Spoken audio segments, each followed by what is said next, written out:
Well, Chukwuma Ezeala joins us this morning to give us his perspective on that visit. He's the chairman, African Bar Association of Election Monitoring Team in West Africa. Thank you for coming on today.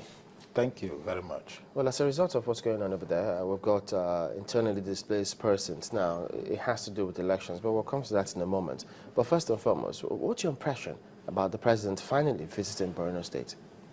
Yeah, I think it's good that he has finally visited Borno State. And just like his press advisor said, his media advisor said, that one thing you cannot take away from it is that he has visited and it has a way of boosting the morale. But some of us think that he should have done that long ago and should have continued to do that. Though we understand the security implications and the social implications of visits of the president to areas, when he visits, he will cost the nation much. Not only the costs, there will be inconveniences that will be experienced. But we think that the type of surprise visit he just did, he would have done at least 2 months or 1 month ago. But anything that is good is supposed to be supported. So I think it's a good morale for the military. Are we likely to see this affect the fortunes of the soldiers in the front lines, for instance? Yes, I think so. When soldiers see their commander-in-chief reassuring them, I think the next few days we will see what they can do. I mean, it's in African tradition that when your father comes around, gives you words of encouragement, that you will be engineered. You will be happy instead of thinking that maybe the man doesn't even care. And it serves also as an opportunity for him to see firsthand what his commanders are doing in the field, his GOCs, the army command or the army hierarchy. So it's good.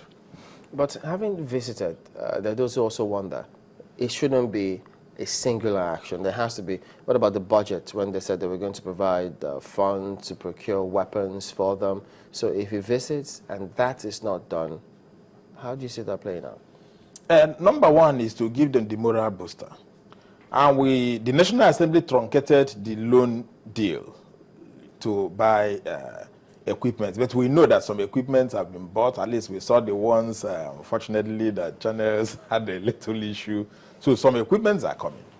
But I think it's the spirit to fight that should be there. The spirit not to sabotage the process by some soldiers should be there. But I think beyond that, they should also look at the issue of provision. I don't know the extent they have done it. The issue of provision of insurance covers or what happens to the families, assuming they are gone, the families of the soldiers.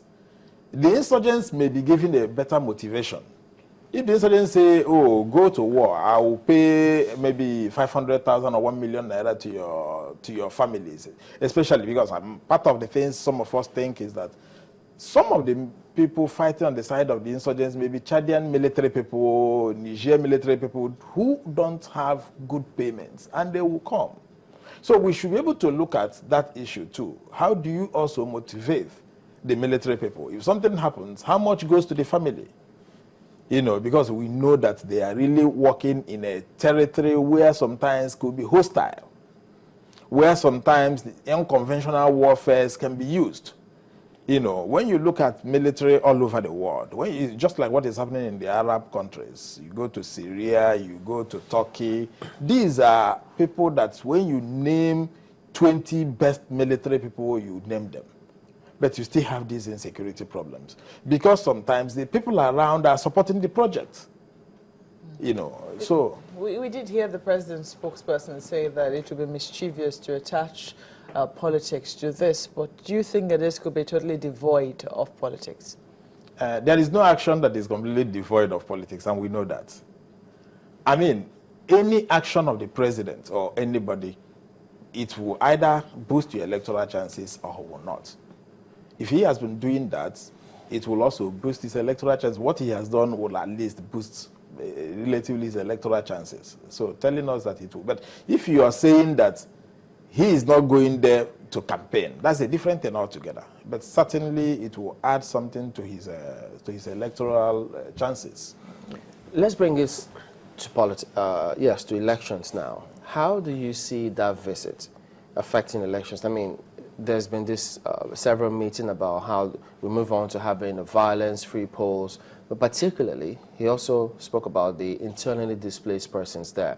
Looking through Justice Uwesu's comment, he did say, look, the law is silent on IDPs about elections, the Electoral Act is silent on IDPs about election, and the INEC has got to ensure that the National Assembly amends the Electoral Act before the 4th of February, before the elections. Do you see that happening? No, but you don't need any law to empower somebody to vote. It's a question of logistics. If the law says the internally displaced persons can vote, and INEC do not have the necessary logistics to carry that out, it won't still work. Remember that even under a normal system, INEC is still having some challenges because of the quality of the civil servants who are working in INEC, not necessarily because of the INEC leadership, but because of the quality of civil servants. Now, if you now ask INEC, those people who vote, and you say you make it by law and say those people must vote, and INEC gets there, the register of polling booth A in Biu, will be in a place in Meduguri, in one part of Meduguri, and those people are in another part of Meduguri. What will happen to the votes? You see, we don't have the logistics in Nigeria, which should have been developed over time. Nigeria do not know where each person is. So if you move people from Biu and move them to eastern part of Meduguri, and then the voters list, because you don't know where they actually registered. Isn't that part of what he meant if he says the law was silent on that? Because if they've been displaced from the original where their ward is or where the polling booth is supposed to be, yes. So if they move from there, they're supposed to vote because they're not registered in other wards or other local governments. How will you make provision for such people? No, what I'm saying is you don't need law. If INEC can do that, if they have the necessary wherewithal to do that, they should do that. They don't need any law empowering them to do that. Conversely, if we say go and amend the Electoral Act to empower them to vote, there is no act that says they should not vote. It's a question of, I think it's administrative thing. It's less than a month to the elections, and one wonders why we started the distribution of the PVCs at the time we did, knowing that we have some hiccups now, so to speak. Shouldn't we have started before now? I think we should have started distribution of this more than 1 year ago. Because these are also part of the planning. These PVCs, the registration was done 4 years ago. And nothing would have stopped us from getting the PVCs 1 year after, if not 2 years after, because they're supposed to be permanent. They're not supposed to be changed after 4 years. So it gives us time to address complaints and hiccups? Yes, certainly. But as it is now, what happens? Because the numbers are growing by the day. People are worried that still they haven't been able to get theirs. For some who were here a couple of times, some had duplicates of their voter cards. Some have been asked to go back and re-register, and they still haven't gotten their PVC. It is also part of the logistics, and it's also part of the competence of the civil servants who are working in INEC. So if you were to advise INEC yes. On these challenges, what would that be?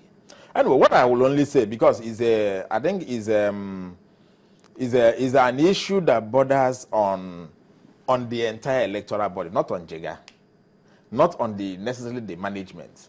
But I think because there is really no time, whatever we can now do is ad hoc. What I will advise them, to do is to open up a good channel of communication. I'll give you one example. There was an information I wanted to get, and I looked up at the INEC website. I looked at the chairman, the resident electoral commissioner. I saw his email. Then, do you remember that the resident electoral commissioner is relatively the political head? You have the administrative secretary of the electoral commission who should actually be in charge of doing these things. And that is a civil servant. No email address. And the one I saw there, I sent mail to read 2 months ago. No reply. So you see that just like the police now, the police we've been crying about, but when you go to every police station, you see the number of the DPO You see the number of the DCO. You don't need to ask any police, give me the DPO's number, because it's already there, and you can call him. Even the commissioner of police, you can call him.